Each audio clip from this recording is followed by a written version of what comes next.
Muchas gracias por la invitación. Van a disculpar la voz sexy, pero nos enfermamos también. Voy a intentar mostrarles, cuando me dijeron que era 30 minutos, me espanté porque en realidad uno pueden ver como horas y horas hablando de este tema. Como conflicto de interés, quiero contarles que la Sociedad Chilena de Endocrino me ayudó en una pasantía en esta pequeña universidad. Toda esta cosa es del área médica, el área de salud, que queda en UC Gent, que es donde están haciendo también, junto con Holanda y con otros países más de Europa, como en el avance y en la investigación y en el tratamiento de personas trans. Esta es una agenda, prometo hacerlo rápido. Como manera de introducción, quiero recordar estos términos que me imagino que ya los han escuchado, que es para que entiendan un poco cómo después les muestro en los trabajos. Entonces, trans masculino es una persona que nace mujer, pero su identidad de género es de hombre. Y una transmujer es que nace hombre y su identidad de género es femenino. Entonces, en inglés, female to male, male to female, que es lo que van a ver en los trabajos. Esto es bien interesante porque como médicos a nosotros se nos enseña qué diagnóstico, ¿verdad? O sea, ya, ¿cómo llego al diagnóstico? Entonces, en realidad, todo esto son testimonios personales, o sea, el 85% ya tienen, o sea, dice que presentan esta disforia en la etapa prepuberal. La verdad, desde que llegué, yo empecé a preguntar, como mencionaba el doctor antes, como súper abierto, ¿y cómo te sientes? ¿Cómo quieres que te llame? ¿Desde cuándo sientes que te identificas con este nombre, digamos? Y la verdad, todos empiezan en la niñez. Esto es interesante, 50% ya vivían como el género deseado. Ojo que estas son las personas que llegan buscando el tratamiento hormonal.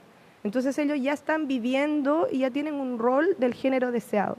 Y esto no es menor y es como bien complejo. 20% recibían terapia hormonal previo a consultar, es decir, automedicada. Estos son números de Europa, Estados Unidos. Acá en Chile yo diría que es mucho mayor. ¿Y cuál es el problema de esto? Que va a haber el diagnóstico es tardío, por eso es que también hay todas estas complicaciones de suicidio, depresión, etc. Hay un uso y abuso hormonal no supervisado. Por lo tanto, ¿qué tengo que hacer yo? Empezar un tratamiento de una manera oportuna para evitar todo esto. Tenemos que tener en cuenta que hay ciertos criterios de elección. Y estas son las guías de la Endocrine Society, que contarles como anécdota, salieron en el 2017 y a mí me invitaron el año pasado a dar una charla a los endocrinólogos del sur. Tenía mi charla lista y una semana antes sale la nueva guía. Bueno, menos mal se me entró el alma cuando me fijé que el profesor con el que estuve en Bélgica estaba dentro de los que hizo la guía. Entonces ahí hice un respiro y claro, uno se da cuenta que toda la gente se ha ido juntando y ha ido haciendo esto, intentando ordenar, y las guías son guías, pero no es una ley, o sea, sirven para que nosotros nos apoyemos.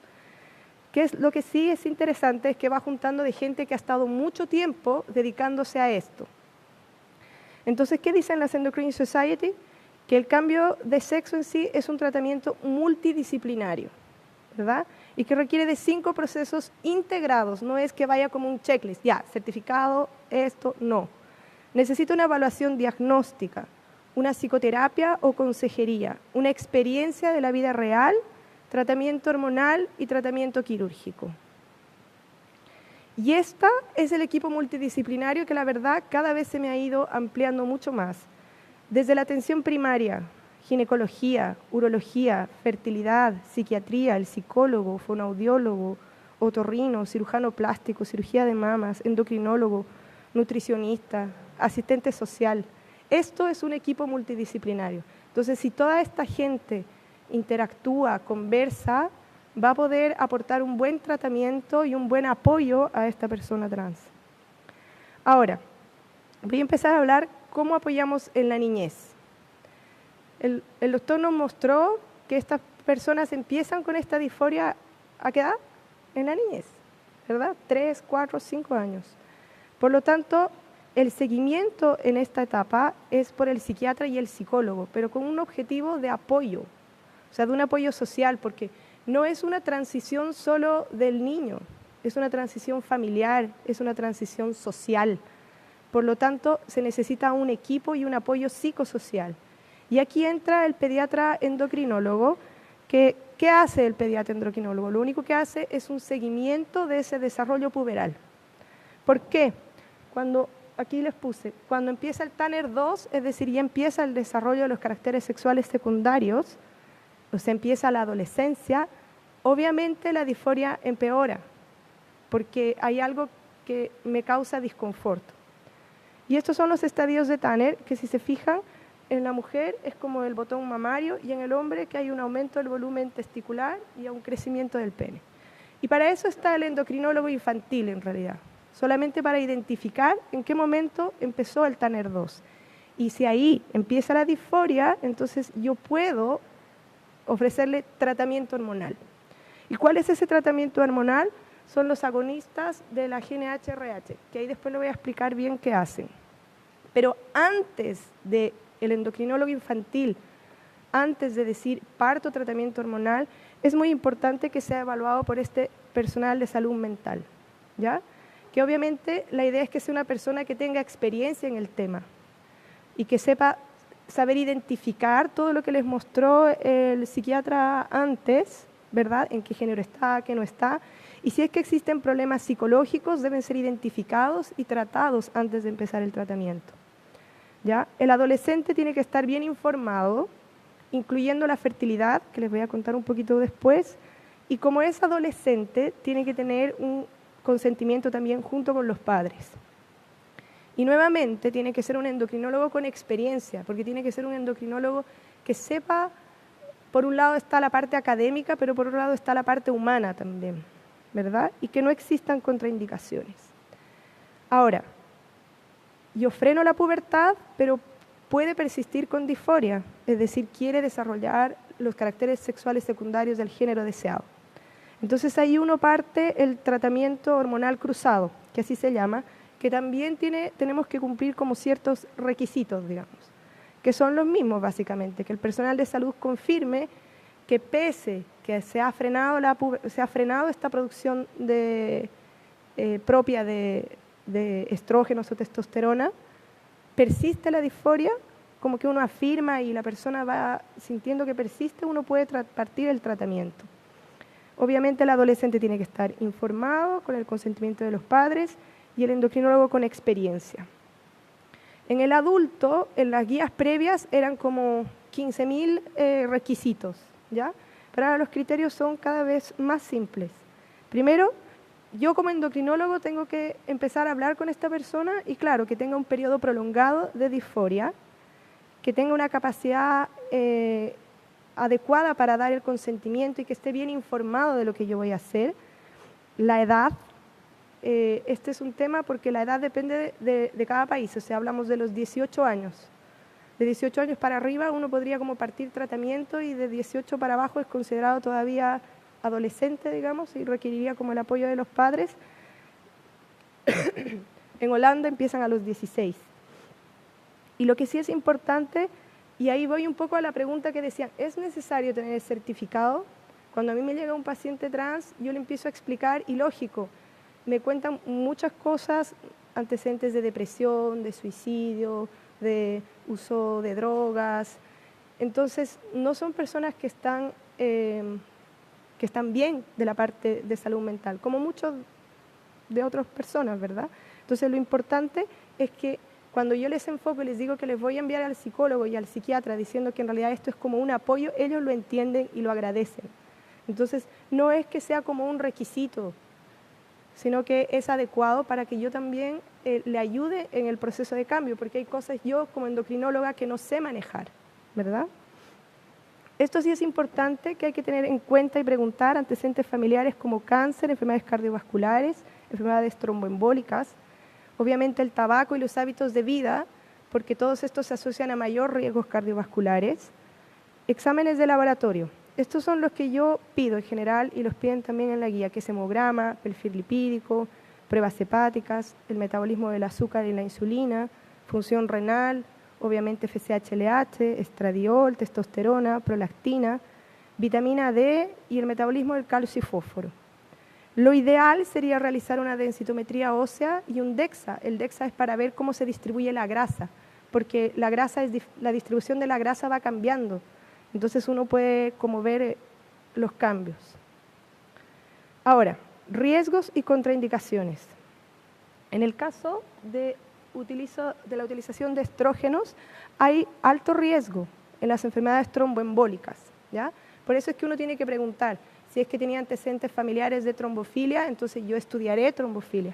Pero esto no es que sea una contraindicación absoluta, ojo, es un riesgo, o sea, yo me estoy adelantando a algo, porque si tiene una enfermedad, tiene un síndrome antifosfolipídico, etcétera, yo puedo anticoagularlo y dejar tratamiento. Cuando hay como un riesgo moderado es en la presencia de macroprolactinoma, ¿verdad?, que son tumores hipoficiarios, cáncer de mama, cardiopatía coronaria, accidente cerebrovascular, colelitiasis, en realidad porque los estrógenos sabemos que producen más colelitiasis. Ahora nuestra población en realidad sin necesidad de estrógenos ya tiene colelitiasis, la hipertrigliceridemia. Cuando uno va a indicar testosterona, tiene que tener en cuenta que no tenga eritrocitosis, y si tiene eritrocitosis de partida, tengo que buscar otra causa de esa eritrocitosis y tratarla, ¿ya? Cuando hay falla hepática, eso también es importante, la cardiopatía coronaria también, hipertensión. Pero como contraindicaciones importantes es tumor hormonodependiente, una falla hepática, una policitemia no tratada, embarazo, obviamente, y una cardiopatía coronaria inestable. Es decir, si yo logro tratar esto, caso a caso, uno puede igual partir tratamiento. La fertilidad es un tema bastante complejo. En el adolescente, de los papers que yo leía, muchos decían, no, Jico, el adolescente no está calificado para tomar esta decisión. En realidad ni siquiera está pensando en tener hijos, y hay muchos que no es la adolescencia, sino es uno que tampoco sabe cómo hacerlo, ¿verdad?, de tomar esta decisión. Hay que tener en cuenta que los análogos frenan la espermatogénesis y la maduración de los ovocitos, ¿verdad? Entonces ahí vienen las grandes preguntas. ¿No debería como esperar primero y antes de empezar la terapia hormonal de reemplazo? Porque cuando yo suspendo el análogo, todo empieza a funcionar de nuevo. Pero ¿cuánto tiempo lo suspendo? Y cuando suspende el tratamiento, empieza nuevamente todo el desarrollo de estos caracteres sexuales secundarios que yo no quiero tener. Entonces, el tema de la fertilidad, sobre todo en la adolescencia, está bien complejo, y nosotros no tenemos la respuesta a todo, y lo importante es empezar también a generar estas respuestas.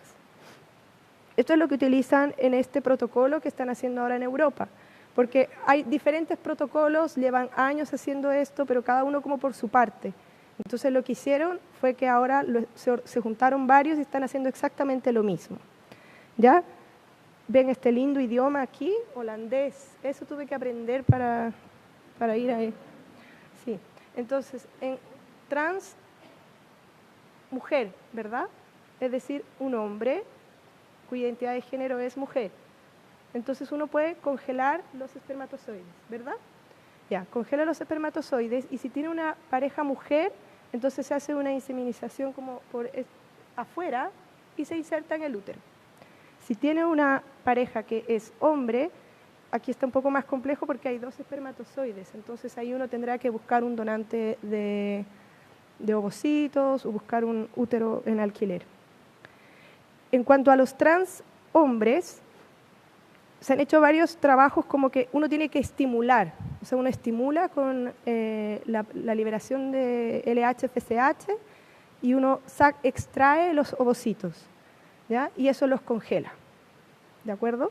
Entonces, si tiene una pareja mujer, hay 2 ovocitos. Entonces, en ese caso, uno puede ir a un banco de esperma y utilizar en la pareja mujer el útero, ¿verdad? O también puede buscar un útero subrogante. Todos estos procedimientos se dan cuenta que son bastante invasivos, porque tienen que son procedimientos invasivos. Y están haciendo otros experimentos que es congelar este tejido ovárico, no hay reportes de embarazos, y lo que están haciendo ahora es que después de que llevan un año de tratamiento hormonal, Los que optan por cirugía, es decir, se va a hacer una histerectomía, entonces están guardando ese tejido ovárico para ver si después se puede estimular y sacar ovocitos de eso. Todo eso en vías, obviamente, de investigación. Ahora sí, el tratamiento hormonal. El tratamiento hormonal en adolescentes, en la pubertad, sabemos que empieza el desarrollo de los caracteres sexuales secundarios. El hombre crece más, hay un crecimiento acral, aparece la manzana de Adán, la voz se vuelve masculina, aumenta el vello, las mujeres dejan de crecer tanto, hay desarrollo mamario, menstruación. Y obviamente esto en una persona cuya identidad de género es trans, produce disforia. Entonces, ¿cuál es el objetivo de nosotros como personal de salud? Es disminuir la disforia de este paciente, nada más. ¿Y cómo se hace esto? Suspendiendo el desarrollo puberal, así evito que aparezcan estos caracteres sexuales secundarios y después tengo que inducir los cambios puberales del sexo deseado. Ahora, ¿cómo suprimo la pubertad? Nosotros liberamos GNH-RH, estimula LH-FSH, actúan en las gónadas y nos producen los esteroides sexuales, ¿verdad? Esto es como la fisiología de la pubertad.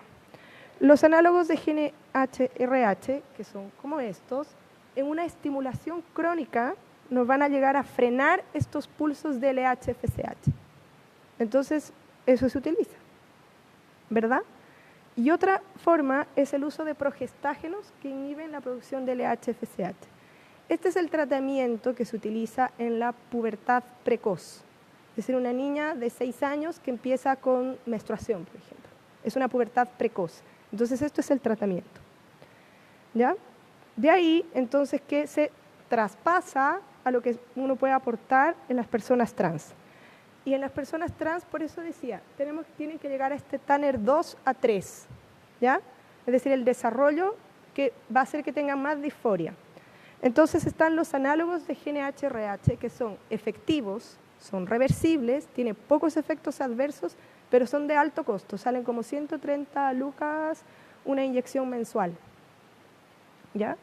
Los progestágenos son de menor costo, tienen un efecto reversible, son menos efectivos y esto no es menor, empeora los síntomas anímicos. Hay varios casos que describen que aumenta la depresión e intentos de suicidio. Entonces, si a uno le dicen, ¿qué voy a partir en un adolescente? A ver, recuerden, todos nosotros adolescentes éramos difíciles. Yo creo que es raro que sea un adolescente que no haya pasado por un momento difícil. Más encima tiene esta condición trans. Y le meto un progestágeno, entonces yo creo que no es la mejor opción. Entonces uno se quedaría con los análogos, que son varias opciones, que es el Lupro o la triptorelina, que es el decapeptil, y esto lo usan más los holandeses, y estas son sus formas de administración, ¿de acuerdo? Que es subcutánea, y lo bueno es que algunos, como el Lupron de depósito de dosis más, se puede utilizar. Ahora, en Chile hay, y por ejemplo el Lupron se utiliza en el tratamiento del cáncer de próstata. Entonces, y es auge, o sea, nuestros hospitales tienen estos fármacos. Después, yo tengo que inducir el género deseado, y en este caso tengo que mantener el análogo, y en las trans mujeres, ¿ya? Es decir, ¿cuáles son las trans mujeres? Despierten. Ya. Las dosis iniciales que yo le doy de estrógenos no son suficientes para frenar su eje. Por eso tengo que mantener este análogo, ¿ya? ¿Cuánto tiempo usar el análogo? No se sabe. Hay teorías de que si utilizo este análogo más la testosterona que produce el paciente, interfieren con el efecto del estrógeno. Entonces dicen, entonces también utilicemos un antiandrógeno. Entonces todo esto en los adolescentes no tiene los números, la medicina basada en la evidencia que nos gusta tenerla, ¿verdad? En los trans hombres es un poco más simple porque con dosis plenas de testosterona, cuando uno ya llega a la dosis plena de testosterona, uno puede suspender el análogo. Y en general no tienen más menstruación. Ahora, en algunos casos, si hay un sangrado, uno puede dejar un progestágeno si es que existiese sangrado, pero la verdad es muy poco. Quería mostrarles este trabajo de los holandeses, que son los que tienen más experiencia con el uso hormonal en adolescentes. Fíjense que partieron análogos de GNH-RH con un promedio de edad de 14 años, pero si se fijan,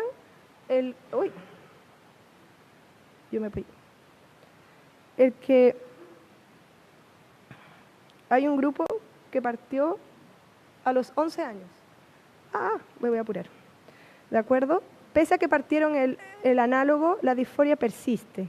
Entonces empiezan tratamiento hormonal a los 16 años, les dije en Holanda. En Chile legalmente, o sea, no hay nada claro, uno dice que tiene que partir a los 18, pero fíjense que partió incluso a los 13 años.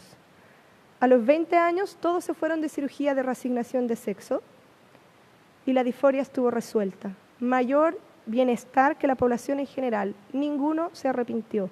Y como la escala de inteligencia, 99, o sea, más inteligentes y más felices que sus controles.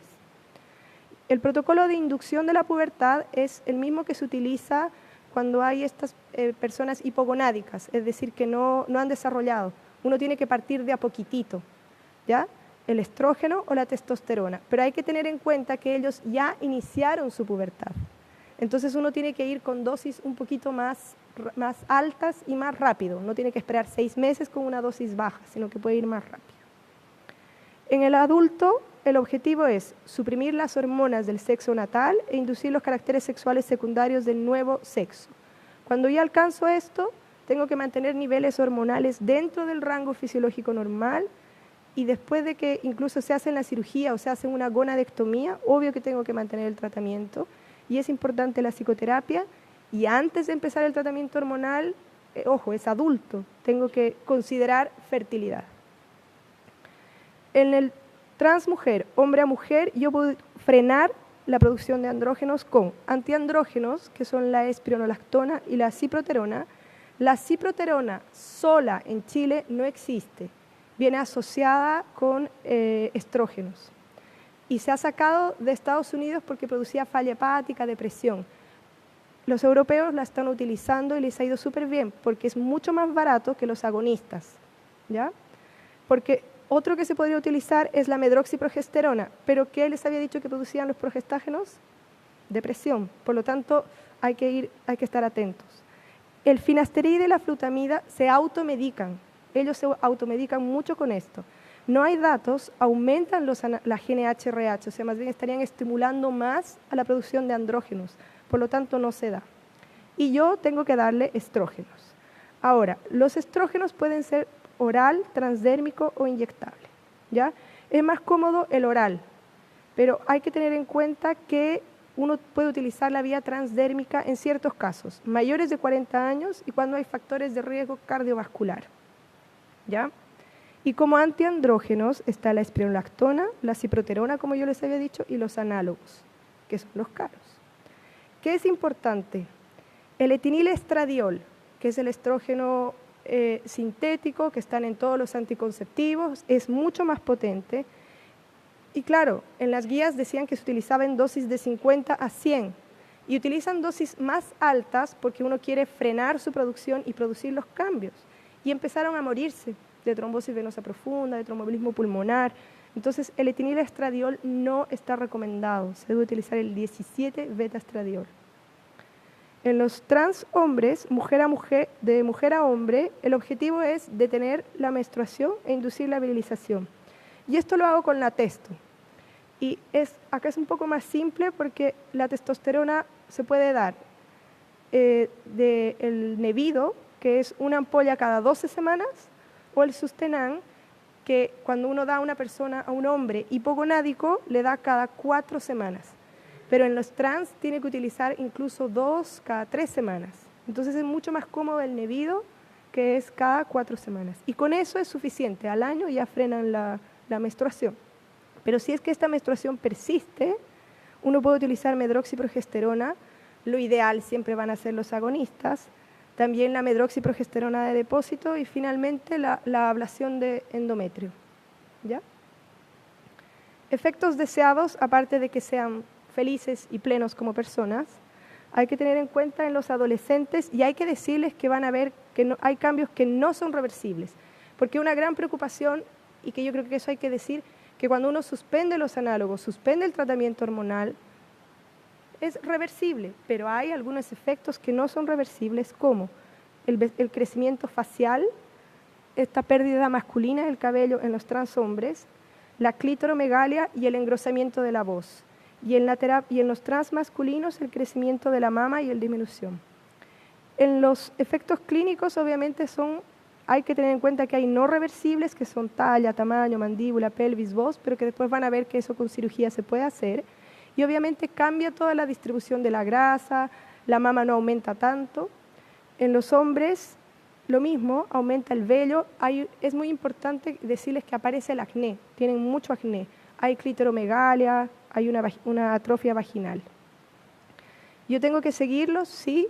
A los adolescentes se los sigue cada 3 a 6 meses el primer año, después cada 6 a 12 meses. Y uno obviamente lo sigue con varios exámenes de laboratorio y ojalá densitometría ósea.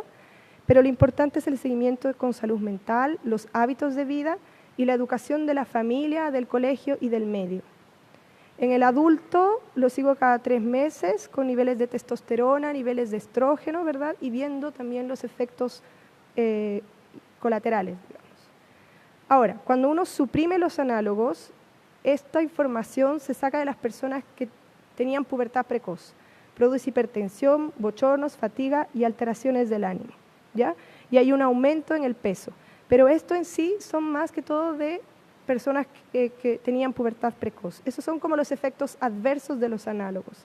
Y esto es bien interesante, lo del hueso. Fíjense, estos son trans mujeres, es decir, hombres a mujeres, que cuando parten con los análogos tienen un hueso que no está muy bueno y va deteriorándose. Pero a medida que yo parto estrógeno, mejora. Y lo mismo con la testosterona. Entonces, imagínense un niño que partió con análogos a los 9 años, una mujer que le puede llegar la menstruación a los 9 años. ¿Qué va a pasar con ese hueso para que yo le empiece tratamiento hormonal cruzado a los 18? ¿Verdad? Entonces, es importante la dieta, niveles de vitamina D, ejercicio, y esto yo creo que apoyaría y necesitamos más estudios para que apoyen el inicio de tratamiento hormonal a los 16 o incluso antes, caso a caso, diría yo. Y esto quería mostrar porque fíjense qué es lo que han utilizado en la parte metabólica, pero quería basarme en esto. Son adolescentes y fíjense, 23% VIH. Y es porque, ¿qué hacen? Se dedican al comercio sexual si los echan de la casa desde tan chicos. No hay muchos efectos adversos en los niños, o sea, en los adolescentes, como en la parte metabólica, con aumento de la masa muscular, aumento de la grasa, pero nada que se traduzca en algo grave.